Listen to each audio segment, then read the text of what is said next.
Staying in Africa, next to Ghana, the former British colony of the Gold Coast.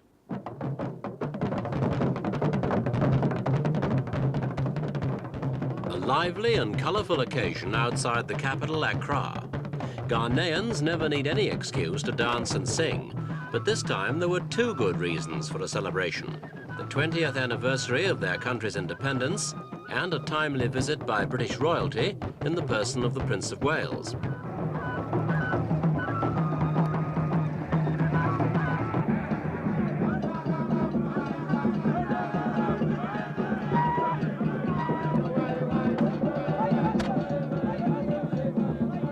In cold, analytical terms, there's little for the average Ghanaian to dance about.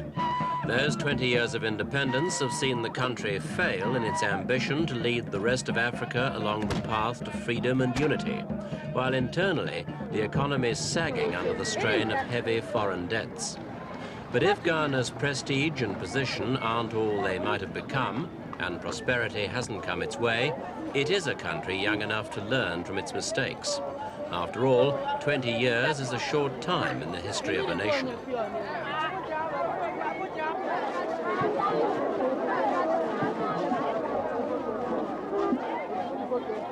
On Independence Day in 1957, the people dreamed of a socialist state whose prosperity would benefit everyone and whose example would inspire the whole continent to shrug off colonialism and combine as a United States of Africa.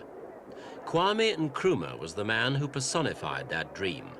He was a hero not only to his own people, but throughout the Third World. The cries of jubilation were to go sour, for in 9 years, Nkrumah turned from Osagyefo, or redeemer, to dictator, corrupted by power.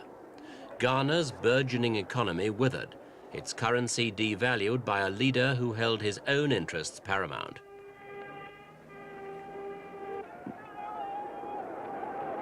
In 1966, while President Nkrumah was out of the country visiting Peking and Hanoi, a coup was staged by factions in the police and military. So unpopular had the president become that hardly anyone opposed the takeover and no force was needed. In his absence, he was vilified for mismanagement, jailing his political opponents, ignoring the will of the people, and flirting with the communist bloc.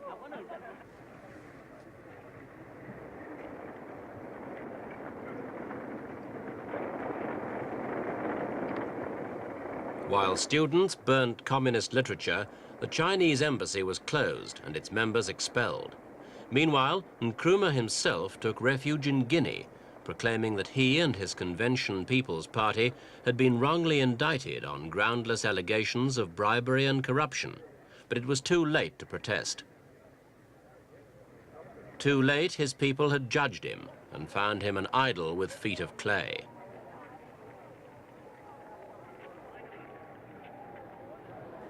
The soldiers who took over, calling themselves the National Liberation Movement, declared their objective: to return Ghana to democracy, not by governing themselves, but by putting the country in the hands of a constitutional commission. That commission's task was to set the stage for a civilian government.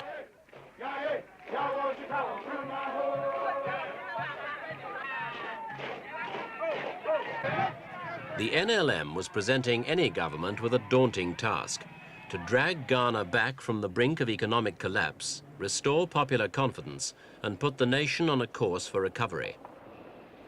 By September 1969, after an orderly general election, that government was ready to take its oath of office and so establish Ghana's second republic. The new Prime Minister would be Dr. Kofi Busia, and there would be a presidential commission of 3 others. But they were to lead another administration doomed to founder.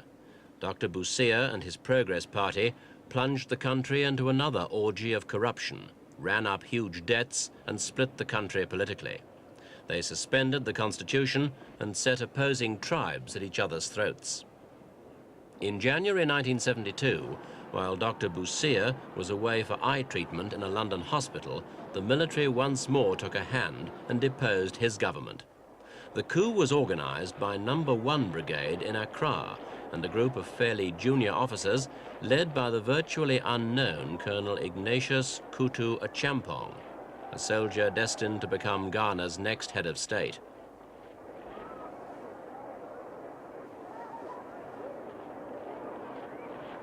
As a priority, the military government set about purging Ghana of corruption.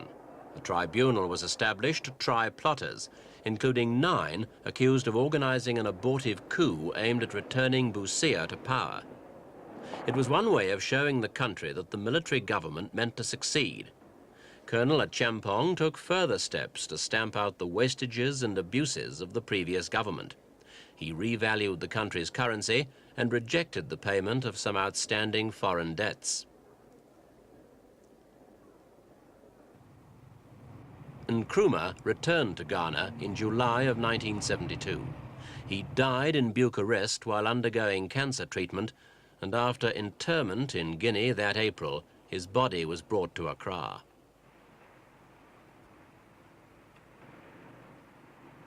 Nkrumah's casket lay in the capital's State House Conference Hall. Thousands paid tribute to the dynamic statesman who'd guided Ghana to independence. Time and nostalgia have swung the pendulum even further in favor of Nkrumah today. His statue has been re-erected and will soon be replaced with a bigger one. Now that the country's first president is no longer a threat, many feel free to point with pride at his undoubted achievements. Some of Africa's best urban housing and roadworks, for example. In Accra itself, though, the evidence is of a man who squandered the nation's slim resources for personal glory. The grandiose Black Star Square, with its monuments and arches, stands eye-catching but idle. This year, lavish funeral rites for Nkrumah will be held as part of a plan by the government to instill national pride in the people, to rekindle their interest in the spirit of progress embodied in the father of their nation. Nkrumah's widow, Madame Fatia, is also currently feted as a celebrity in Accra, and she and her 3 children are now paid expenses by the state. But Nkrumah has also left some practical legacies. The giant Volta River hydroelectric project remaining as a symbol of the times in which it was conceived, as well as a guarantee of power for almost the entire country.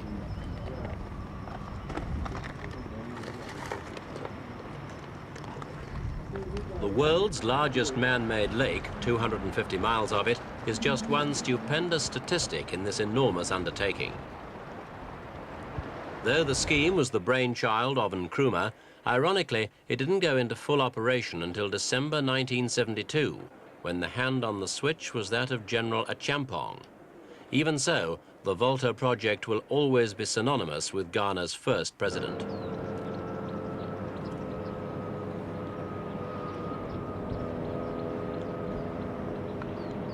General Acheampong himself has none of the charisma of an Nkrumah, but neither has he any driving personal ambition or radical political ideology.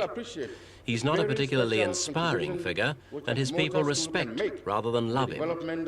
He's the son of a cocoa farmer, a devout Catholic who likes tennis and lives without the trappings of power.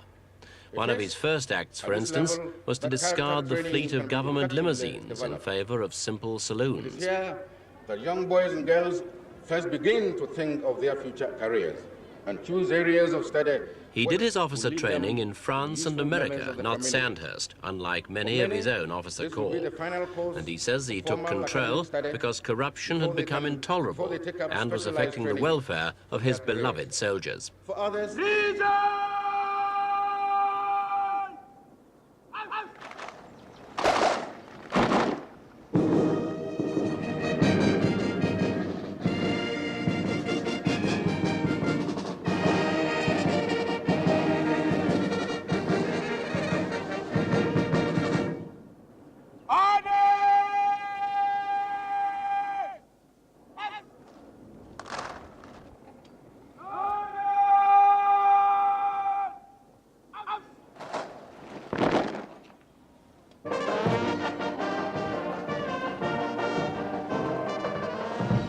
Though Acheampong's origins are military, and so are his government's, Ghana is no police state.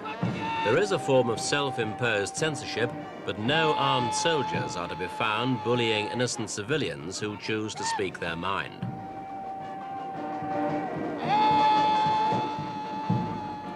Self-reliance is the cornerstone of Ghana's current domestic policy. Achampong believes in unity. He's even given politicians from previous regimes a second chance at government, and his message is one nation working together. The production of cocoa is one area where he hopes to see such efforts pay off. For cocoa represents 60% of Ghana's exports, and the country's economy virtually rises and falls in line with prices on world markets. Even so, neglect of agriculture during the Nkrumah era has held down cocoa potential.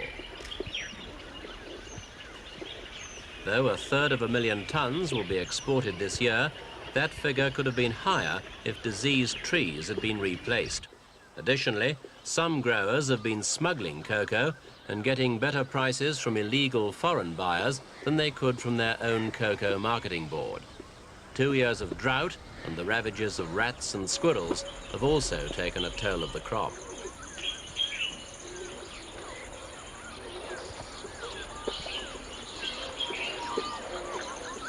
Tema Harbour, another Nkrumah showcase project 17 miles from Accra, also bears witness to Ghana's trading problems. With inflation running at 60%, the Ghanaian currency severely overvalued, and an oil bill of over $130 million, the country has a frightening balance of payments deficit. For most of the time, imports outstrip exports, despite government drives to stimulate production for overseas. One result is a lack of confidence in domestic currency, a situation which breeds smuggling and black marketeering. The economic crisis is expressed in food shortages and nutrition difficulties that Ghana has never known before. Toiletries, canned fish and milk are only on offer at extortionate prices, the bulk of them going for sale across Ghana's frontiers in exchange for harder currency. Smugglers involved are selling the foreign money they get on the black market at 5 times the official rate. Some people can't afford to buy anything on the open market, while others are forced to queue all day for simple items like boxes of matches. Ghana is not basically a poor country, but economic mismanagement is as much a feature of the present government as it has been of all that have gone before. On the other hand, equally traditional is each government's emphasis on good education. It began with Nkrumah, who shrewdly viewed each young generation as an investment for the future. In 10 years, he increased the number of children in secondary education by 600%, and that priority survives today. But whatever kind of future these children can look forward to, one thing is certain. While Ghana may have problems, it also has an amazingly resilient breed of people to cope with them. For though there is discontent from time to time in Ghana, its people are carefree and fun-loving, with a colourful culture to support them during even the toughest times.